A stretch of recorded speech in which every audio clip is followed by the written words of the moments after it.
Galera, nesse vídeo a gente vai falar de uma forma muito detalhada sobre o modo de vida dos vírus.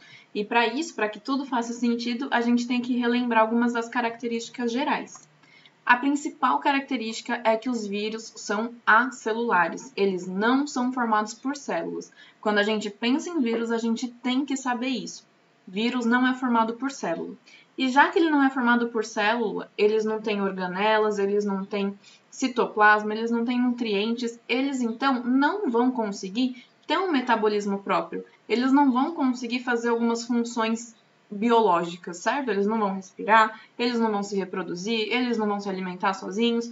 Não existe isso nos vírus, justamente porque eles não têm células. E aí, vocês entendem que eles precisam se reproduzir de alguma forma para manter a espécie?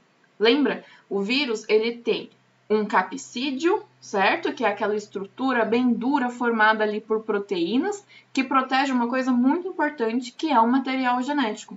E é esse material genético que precisa ser protegido e que precisa continuar sobrevivendo para que a linhagem dos vírus continue a existir, certo? Então, já que os vírus não são formados por células, eles não vão conseguir se reproduzir sozinhos. E para isso, eles obrigatoriamente precisam parasitar uma célula, porque é só assim que eles vão sobreviver e ter a possibilidade de se reproduzir.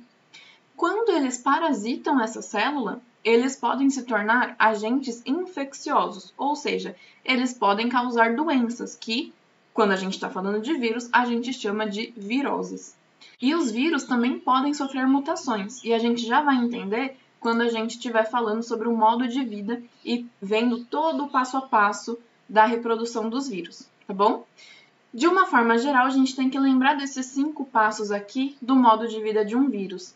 Então, quando o vírus está aqui no meio ambiente, eles estão sempre procurando uma célula para poder parasitar e aí sim conseguir se reproduzir. Então, a primeira etapa de quando o vírus encontra uma célula é que o vírus vai se aderir à célula, tá? Ele vai se agarrar à membrana plasmática da célula. Quando isso acontece, ele precisa então, num segundo passo, colocar de alguma forma o material genético dele para dentro dessa célula. E existem 2 formas. A primeira delas é apenas a passagem do material genético para dentro da célula. Então, o capsídeo fica para fora da célula, fica no meio ambiente, aqui é proteína, vai ser utilizada para um outro fim, para uma outra célula que for se alimentar dessas proteínas, de alguma outra forma, está aqui no meio ambiente.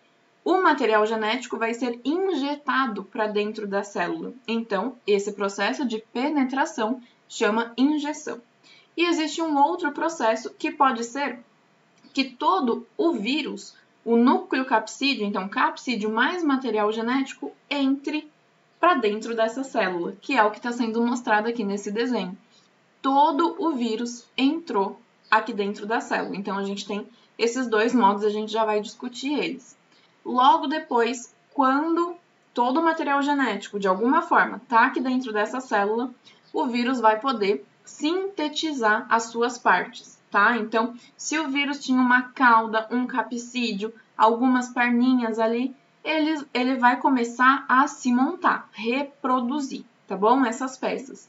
Logo depois, eles vão ser montados, ou então eles vão passar pela fase de maturação, eles vão ficar mais maduros. Então, os vírus, como se fosse um quebra-cabeça, eles vão se montando dentro da célula para que, logo depois dessa montagem, eles possam se dispersar, eles possam ser liberados no meio ambiente. E isso vai acontecer porque a célula vai ficar tão cheia desses vírus, porque os vírus estão ali dentro se reproduzindo muito, a célula vai ficar tão cheia que ela não vai aguentar mais ficar guardando esses vírus. Ela vai explodir, tá bom? A membrana plasmática dela vai romper e todos esses vírus vão ser liberados. Beleza. Então, esses são os 5 passos. Logo depois que o vírus se adere, que se agarra na célula, ele começa o processo de penetração, certo? Então, vamos ver com mais detalhes como que é essa penetração aqui. A gente chama de penetração celular porque é o processo do vírus que já está agarrado na célula de entrar, de colocar o material genético para dentro daquela célula. Beleza. Então, como eu falei para vocês, pode ser por injeção do material genético, tá? Ou de uma outra forma, que é colocar todo o vírus, toda a estrutura do vírus para dentro.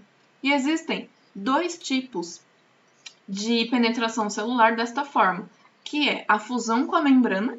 Então, o núcleo capsídeo, certo? Que está ali aderido à célula, vai começar a fundir as proteínas do núcleo capsídeo com as proteínas da membrana plasmática, e aí esse vírus simplesmente vai entrar na célula.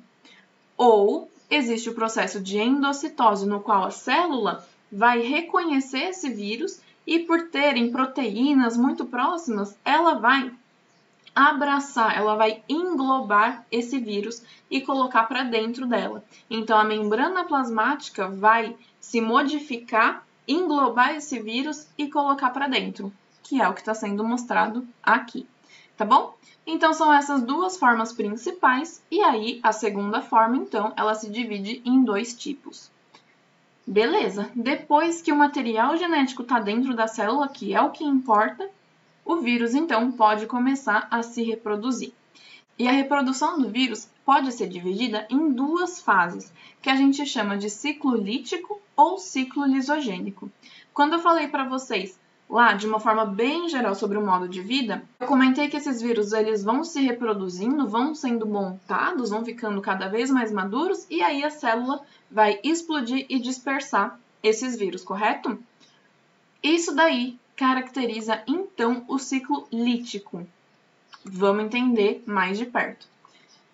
Aquilo que a gente já sabe é que o vírus que está aqui no meio ambiente vai se agarrar à membrana plasmática de uma célula, vai se aderir à membrana plasmática para que ele consiga colocar o material genético para dentro. Então, é o que esses dois desenhos aqui, duas ilustrações, estão mostrando. O vírus aderido à membrana plasmática e, logo em seguida, colocando esse material genético para dentro. Esse formato que está mostrando aqui é a injeção do genoma, ou a injeção do material genético. Beleza, a partir do momento que o material genético está aqui dentro, esse material genético viral, que aqui está azulzinho, vai começar a se fundir, a se misturar com o material genético da célula. Olha aqui esse material genético aqui marronzinho. Eles vão ficar, então, juntos. E aí, dessa forma, o material genético do vírus, o material genético viral, vai poder controlar essa célula, tá bom? Quando acontece isso, o vírus, então, vai poder começar a se reproduzir. Então, ele vai começar a sintetizar as partes dele, tá bom? No caso desse vírus aqui, que a gente bem conhece, aquele que tem uma cauda, que tem as fibras que a gente pode chamar de perninha, a gente tem o núcleo capsídeo, cada uma dessas partes vão ser montadas individualmente, para depois, lá na maturação dos vírus, elas serem colocadas juntas, tá bom? Tipo um quebra-cabeça mesmo. Quando esse vírus, então, é montado, eles ficam maduros, prontos para serem dispersados, essa célula vai, então, explodir, porque a quantidade de vírus que está lá dentro é muito para ela aguentar. E aí a membrana plasmática arrebenta e esses vírus são dispersados.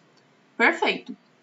Esse é o ciclo lítico, a gente já tinha visto uma boa parte dele, só que a gente não sabia que existia um outro tipo de ciclo, que é o ciclo lisogênico. Então, vamos prestar atenção aqui, só para que a gente entenda por que existe essa divisão, essa bifurcação, esses dois caminhos para os vírus sobreviverem dentro de uma célula. Depois que o vírus se adere à célula, o material genético está aqui dentro dessa célula, pode existir, então, esses dois caminhos. Ou toda a reprodução do ciclo lítico, ou o ciclo lisogênico. E é o que a gente vai ver agora. O ciclo lisogênico, então, vai ter um primeiro processo que é igual do ciclo lítico. O material genético viral vai se juntar com o material genético da célula. Olha aqui, ó, eles estão misturados, tá bom? Quando isso acontece, no ciclo lisogênico, o vírus não vai controlar a célula. Não vai. Ele vai ficar quietinho ali, sem que a célula perceba que ele está lá dentro. Por quê? essa célula vai continuar vivendo normalmente. E as células também se reproduzem, né? Elas podem formar clones delas mesmas, como se fosse uma bactéria. Vamos pensar na bactéria. Lembra da bipartição ou da cisciparidade? Quando a célula crescia de tamanho, duplicava tudo que estava lá dentro, e aí o que acontecia? Ela se bipartia. De uma célula, agora a gente tem duas células porque elas foram partidas. Isso daí acontece num ciclo de vida normal das células e acontece também com as células infectadas por um vírus, aqui dentro do ciclo lisogênico. Então, o material genético do vírus que está aqui escondidinho, está misturado no material genético, mas ele está ali dormindo, ele está ali quietinho para que a célula não perceba. A célula, então, vai continuar vivendo normalmente e se duplicando. Vocês entendem que o vírus, então, o material genético viral também vai se duplicar? Porque ele está aqui escondidinho, a célula vai continuar duplicando o material genético dela junto com o material viral, e aí, ela, conforme forem tendo as reproduções, esse material genético do vírus também vai ficar infectando todos os outros clones dessa célula. Beleza? Dessa forma, o material genético do vírus está ali pronto para que a qualquer momento ele possa se ativar novamente e aí entrar no ciclo lítico. Beleza? Então, o ciclo lisogênico é esse período que a gente pode chamar, quando a gente estiver falando de viroses, daquele período de incubação dos vírus. Sabe quando a gente escuta que a pessoa está infectada com o vírus, mas ela ainda não está apresentando sintomas? Ela não está com febre, ela não está com tosse, ela não está com dor, ela não tem sintomas. Porque o vírus pode estar aqui nessa fase do ciclo lisogênico. Nessa fase, ele não faz mal para a célula, não faz mal para o organismo no geral, ele fica ali quietinho, tá? E aí, quando ele começa a se ativar, ele entra para o ciclo lítico e aí sim, com todas essas reproduções do vírus, com essas mortes celulares que eles causam, eles vão começar a realmente deixar a pessoa ou o ser vivo doente, tá bom? Porque ali sim vai começar a existir sintomas. Então, a gente tem esses dois ciclos, e aí, falando desses dois ciclos, a gente precisa saber sobre algumas viroses. Coloquei aqui alguns nomes para vocês, tá bom? E existe um material ali de apoio para que vocês vejam todas essas doenças ou essas viroses. Vamos falar nesse vídeo sobre uma em específico, que é a AIDS. Por que ela é super importante? Porque o vírus da AIDS, lembra do outro vídeo que a gente comentou que ele é chamado de retrovírus? O vírus da AIDS, ele tem uma peculiaridade, uma coisa muito específica, que é uma enzima chamada transcriptase reversa. E aí a gente precisa entender um pouquinho melhor esse vírus, tá bom?